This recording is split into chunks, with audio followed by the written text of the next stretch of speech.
گندم کٹ رہی ماشاءاللہ لہلہا رہی ہے، آ رہی ہے گندم، وآتوا حقہ یوم حصادہ، جس دن گندم آ جائے، فصل آ جائے، کل عشر دینا ہے کہ اسی دن دینا ہے؟ جس دن تمہاری فصل کی کٹائی ہو اس دن حقداروں کو اس کا حق دے دو، جو مستحق ہیں، مسکین ہے، ضرورت مند ہے، کل نہیں آج عشر دینا ہے۔ جو ذمہ دار ہیں، آپ کے رشتہ دار ہیں، ان کو بتائیں کہ عشر دینا ہے انشاءاللہ تعالی، دانے نہیں دینے، عشر دینا ہے انشاءاللہ۔ تو یہ بہت بڑا کام ہے۔ گندم آ رہی، باقی فصلیں بھی آتی، تو اللہ کا حق نہ رکھا کریں۔ اللہ نے بہت کچھ ہمیں دیا ہے، ورنہ یہ میں آج کل دیکھ رہا ہوں، زالہ باری ہوتی، پوری فصلیں ختم ہو جاتی،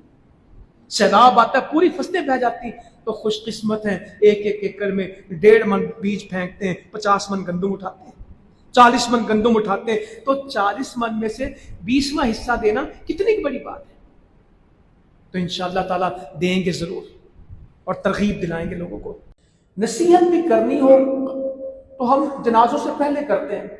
ٹھیک ہے، وقت ہو صفحے سیدھی 2-4 باتیں کر لی جائیں، ورنہ میں نے بڑے بڑے علماء کرام سے سنا، میت سے بڑی کوئی نصیحت نہیں ہے، اس چارپائی سے بڑی کوئی دعوت نہیں ہے، اس جنازے سے بڑا کوئی پیغام نہیں ہے، اس کندھوں پہ آنے والے سے بڑی کوئی دعوت نہیں کہ آج یہ ہے کل میں ہوں، آج جس کی باری کل میری باری ہے، یہ آخری نہیں ہے اور نہ یہ پہلا ہے، اس سے پہلے بھی فوت ہوئے، اس سے بعد بھی فوت ہوئیں گے، آج اس کی باری کل میری باری۔ اللہ کرے مجھے اس کا احساس ہو کہ جنازہ پڑھنے والوں کے جنازے پڑھے جاتے ہیں، جو روز جنازے پڑھتے ہیں ایک دن ان کا جنازہ پڑھا جاتا ہے، ان کی باری بھی آ جاتی ہے۔ اور عقل مند وہ ہے جو مرنے سے پہلے مرنے کی تیاری کر لے، جس کو اپنے گھر سے زیادہ اپنے قبر کی فکر رہے۔ مجھے ایک آدمی نے کہا، قبر یاد رہے تو بندہ جھوٹ نہیں بولتا، قبر یاد رہے تو بندہ حرام نہیں کھاتا، مرنا یاد ہو بندہ کسی پر ظلم نہیں کرتا، موت کی ہے حقیقت اور حیثیت کا علم ہو بندہ زیادتی نہیں کرتا، بندے کو مرنے کا پتا ہو طاقتور نہیں بنتا، اسے پتا یہ مٹی ہے کچھ نہیں، ملے خاک میں زمین کھا گئی آسماں کیسے کیسے، سب مٹی ہو جاتے ہیں، سال بعد قبر اکھاڑ کے دیکھے پتہ بھی نہیں ہوتا کہ یہ کون ہے، 3 سال بعد نکالے تو شاید ایک آدھ ہڈی ملے، کچھ نہیں ہوتا۔ برا بن عازب بیان کرتے رضی اللہ تعالیٰ عنہ، ہم ایک انصاری کے جنازے میں گئے، جنازہ پڑھ لیا تو قبر پہ پہنچے تو لحد کھودنی ابھی باقی تھی، کچھ تاخیر تھی، جس طرح ہم بعض اوقات قبرستان میں جاتے ہیں تو قبر کی تیاری میں وقت ہوتا ہے، تو نبی کریم صلی اللہ علیہ وسلم بیٹھ گئے اور پریشان تھے، اور ہم بھی آپ کے گرد بیٹھ گئے۔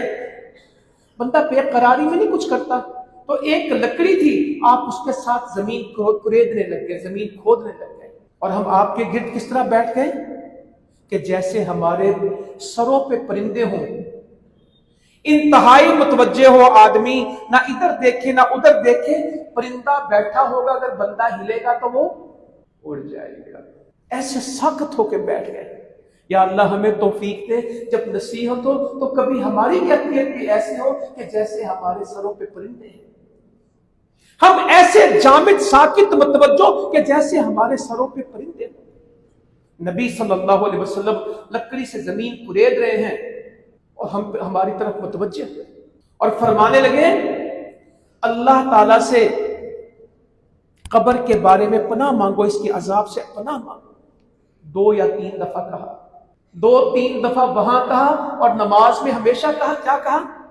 سلام پھیرنے سے پہلے ہمیشہ دعا کی، اللہم انی اعوذ بک من عذاب القبر، اللہم انی اعوذ بک من عذاب جہنم واعوذ بک من عذاب القبر۔ جنازہ پڑھتے تو کیا کہتے ہیں؟ فقہ من فتنۃ القبر وعذاب النار، فی ذمتک وحبل جبارک، فقہ من فتنۃ القبر وعذاب النار وانت اہل الوفاء بالحق۔ جنازے میں قبر سے پناہ مانگتے ہیں، کوئی نماز نہیں کہ سلام پھیرنے سے پہلے قبر سے پناہ نہ مانگی۔